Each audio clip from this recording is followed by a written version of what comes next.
Hi, I'm Jayden Lim, also known as LaoLao, and you are now watching Successpedia Asia.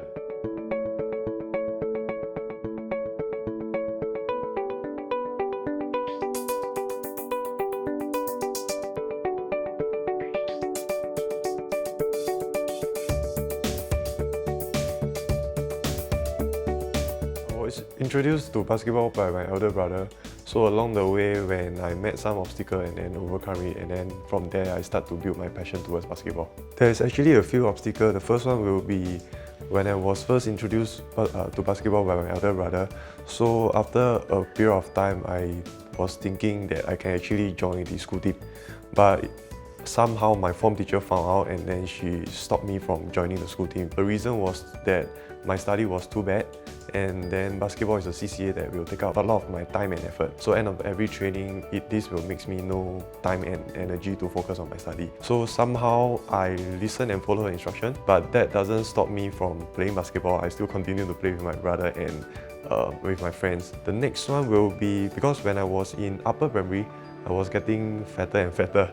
So when my first official basketball training will be when I was in secondary 1. So from there, I thought that I have some difficulty getting into the team. In that period of time, I tell myself that I must train hard, slim down and get better to fight for a position in the team.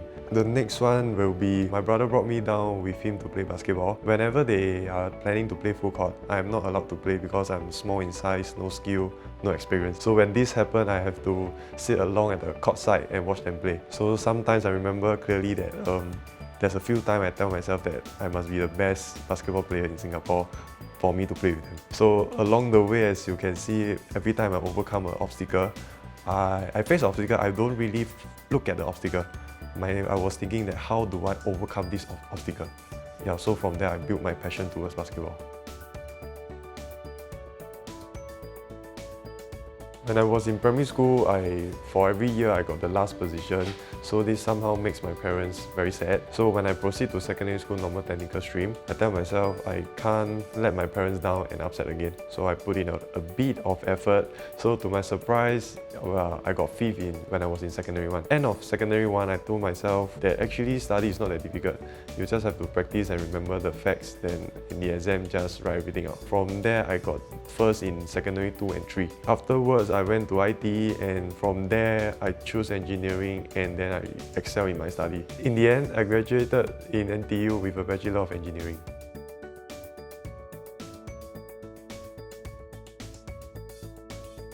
So during one of the Slingers training, when we were preparing for semi-final, so during the training we were doing one of the basketball drill. So one of my teammates knocked onto my chest, so I fell down backwards. So the way I fell was that my back of my head landed on the ground first. So from there, nothing happened.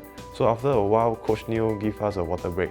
So after the water break, I sat on the bench and I started to shiver. During that season, one of my teammates was a doctor. He brought me out of the basketball court as we were training in the indoor. So when I was outside the basketball court, I fainted and lying on the ground shivering. So soon after, ambulance came and sent me to NUH for emergency operation.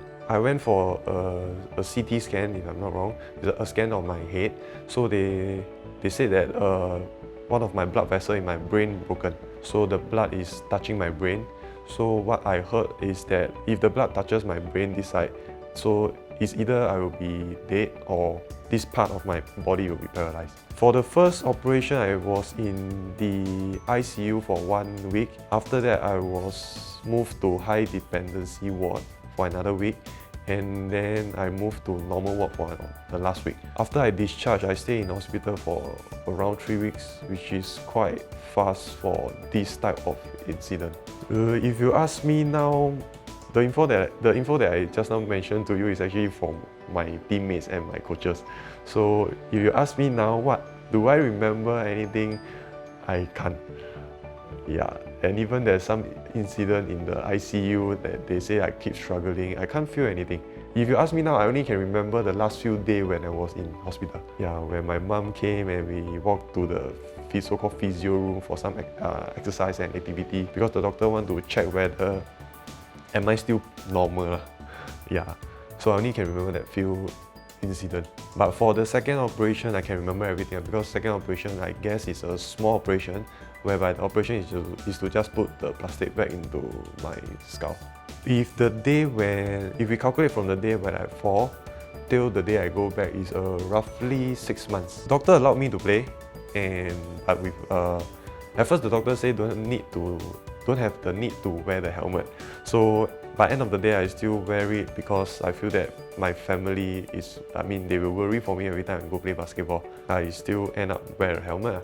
So when doctor allowed me to go back on court, I went back to the national men's team for training because the timing was just right. They were preparing for the 2011 SEA Games. So after a few trainings, I got a bad news from the office saying that for international game there's no headgear. So I'm thinking that I fight all the way back up here from the bottom, and you now tell me with this such rule I can't play for the SEA Games. That was not really fair. So without knowing BAS and Sports Council helping me to approve, I somehow mentioned that I will stop. Yeah, I will so-called retire. Yeah, Coach Neil scolded me because they were helping me, but without knowing. Yeah, so from there, few days later, I guess about 2 to 3 weeks, the news came out again saying that I'm allowed to wear headgear.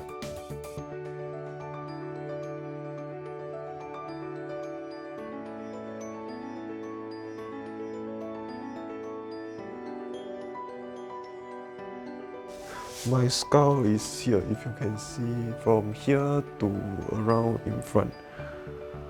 Yeah, about 15 to 20 cm.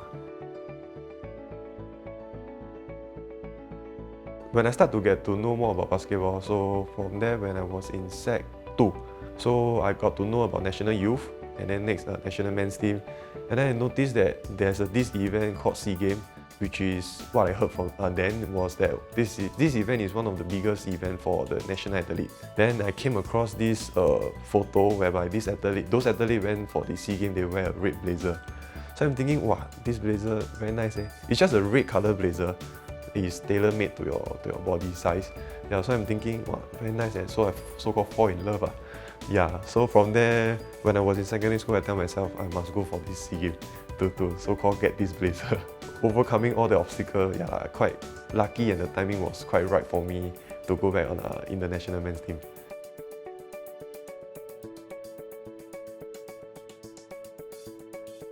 If you don't go after your dream, what are you going after in your life?